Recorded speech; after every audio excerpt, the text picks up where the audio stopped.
प्यारे बच्चों, इस वीडियो में ह्यूमन सर्कुलेटरी सिस्टम ऐसा याद करा दूंगा कि फिर कभी नहीं भूलोगे। चलो फिर स्टार्ट करते हैं। ह्यूमन सर्कुलेटरी सिस्टम में 4 ऑर्गन्स इन्वॉल्व होते हैं: heart, arteries, veins and capillaries. ये चारों मिलकर ब्लड को हमारी बॉडी में सर्कुलेट करते हैं।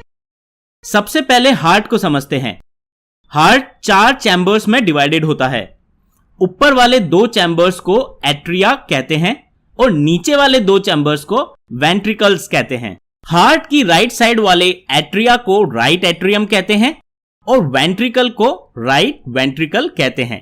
सिमिलरली हार्ट की लेफ्ट साइड वाले एट्रिया एंड वेंट्रिकल को left atria and left ventricle कहते हैं। बच्चों, इस बात का हमेशा ध्यान रखना है कि हार्ट की राइट साइड आपके डायग्राम में लेफ्ट साइड में आएगा और हार्ट की लेफ्ट साइड आपके डायग्राम में राइट साइड में शो करना होगा। ब्लड सर्कुलेशन का सबसे इंपॉर्टेंट पर्पस है बॉडी टिश्यूज तक ऑक्सीजन एंड न्यूट्रिएंट्स को पहुंचाना। ऑक्सीजन लंग्स में फिल्टर होकर ब्लड में मिक्स होती है और न्यूट्रिएंट्स स्मॉल इंटेस्टाइन से ब्लड स्ट्रीम में मिक्स होते हैं। लंग्स से oxygen and nutrients rich blood pulmonary veins के थ्रू हार्ट में लेफ्ट एट्रियम में आता है। लेफ्ट एट्रियम और लेफ्ट वेंट्रिकल के बीच एक वॉल्व होता है। जब वॉल्व ओपन होता है तो ऑक्सीजनेटेड ब्लड लेफ्ट वेंट्रिकल में फिल हो जाता है।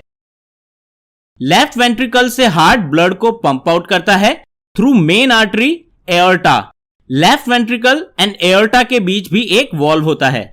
एओर्टा आर्टरी फर्दर ब्रांचेस में डिवाइड होती जाती है और बॉडी के सभी पार्ट्स तक oxygen and nutrients rich blood supply करती है। एओर्टा स्टार्टिंग में हार्ट के पास बहुत ब्रॉड होती हैं और जैसे जैसे हार्ट से दूर जाती हैं नैरो होती जाती हैं। क्लोज टू बॉडी टिश्यू ये आर्टरीज कैपिलरीज के नेटवर्क से कनेक्ट हो जाती हैं जो बहुत थिन होती हैं, जस्ट 1 सेल थिक वेसल्स। सबसे छोटी ये ही ब्लड वेसल्स होती हैं। कैपिलरीज के दूसरी तरफ वेन्स कनेक्टेड रहती हैं। बॉडी टिश्यूज कैपिलरीज के थिन वॉल्स के through oxygen and nutrients absorb कर लेते हैं और carbon dioxide and waste product blood में रिलीज कर देते हैं।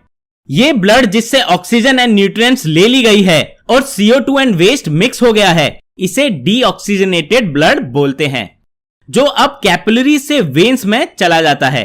Veins thin walled blood cell होते हैं जो इस डीऑक्सीजनेटेड ब्लड को हार्ट तक लेकर जाते हैं।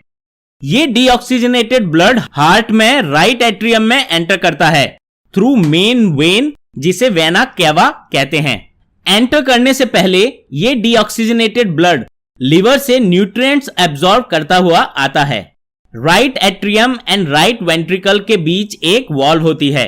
राइट एट्रियम में आया ब्लड राइट वेंट्रिकल में फिल हो जाता है। Right ventricle and pulmonary artery के बीच भी एक वॉल्व होता है। यहां से हार्ट इस ब्लड को पंप आउट कर देता है लंग्स में through pulmonary artery to again get the oxygen and release the carbon dioxide CO2। Finally बच्चों, अगेन ये ऑक्सीजनेटेड ब्लड लंग्स से पल्मोनरी वेन के थ्रू हार्ट में एंटर करता है। तो इस तरह बच्चों ब्लड हमारी बॉडी में सर्कुलेट होता है। हमारे इस सर्कुलेटरी सिस्टम को डबल सर्कुलेशन सिस्टम बोला जाता है। ऊपर वाला सर्कुलेशन जिसमें ब्लड हार्ट से लंग्स में जाता है और लंग्स से हार्ट में वापस आता है, उसे पल्मोनरी सर्कुलेशन कहते हैं। और नीचे वाला सर्कुलेशन जिसमें ब्लड हार्ट से पूरी बॉडी में जाता है और पूरी बॉडी से हार्ट में वापस आ जाता है, उसे सिस्टेमिक सर्कुलेशन कहते हैं। तो इस तरह हर ब्लड सर्कुलेशन साइकिल में बच्चों ब्लड 2 बार हार्ट के थ्रू जाता है। अब कुछ इंपॉर्टेंट बातें मैं आपको बताता हूं जो आपको याद रखनी है। सबसे पहली, आर्टरीज की वॉल थिक एंड इलास्टिक होती हैं क्योंकि ये हार्ट से निकला हाई प्रेशर वाला ब्लड सभी बॉडी ऑर्गन्स तक पहुंचाता है। वहीं वेन्स की वॉल्स थिन होती हैं क्योंकि वेन्स में ब्लड हाई प्रेशर में नहीं होता। वेन्स में इनफैक्ट वॉल्व्स होती हैं टू एंश्योर कि ब्लड एक ही डायरेक्शन में फ्लो करे। वेन्स ब्लड को सभी बॉडी ऑर्गन से हार्ट तक लेकर आती है। बच्चों, इस तरह हमने आज इस वीडियो में समझा कि हमारा सर्कुलेटरी सिस्टम कैसे काम करता है एंड आई होप अब आप इसके इंपॉर्टेंट बातों को भूलेंगे नहीं। ऐसे और भी वीडियोस हम आपके लिए लाते रहेंगे इसीलिए हमारे चैनल को सब्सक्राइब जरूर कर लें और बेल आइकन दबाना ना भूलें। थैंक यू बच्चों फॉर वॉचिंग दिस वीडियो।